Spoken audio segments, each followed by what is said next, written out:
nous avons évidemment aussi un sujet qui est la dynamique propre du marché privé. Dans ce marché privé, il y a deux sujets. Il y a les prix des logements. Là, nous avons une loi nationale qui a donné la possibilité à Paris de faire de l'encadrement des loyers.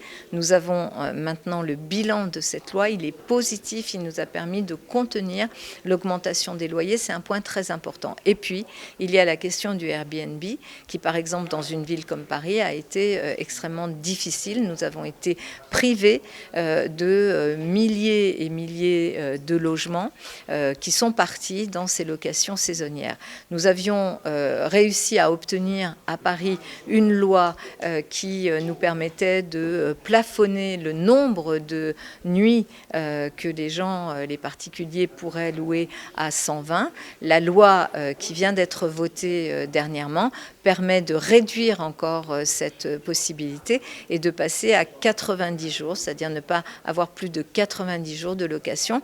Nous espérons gagner beaucoup de logements qui sont aujourd'hui des logements soit inoccupés pour certains, soit uniquement occupés par ces plateformes saisonnières qui dévastent nos quartiers. Les travailleurs ne trouvent plus de logement pour se loger, les jeunes ne peuvent plus accéder non plus au logement, les quartiers perdent de leur énergie et de leur vitalité parce que ça n'est pas du tout la même vie de quartier lorsque ce sont des personnes qui viennent dans le cadre de location Airbnb ou quand ce sont des habitants. C'est plus les mêmes commerces, c'est plus la même vie. Et donc, c'est cela que nous voulons aussi, bien sûr, changer.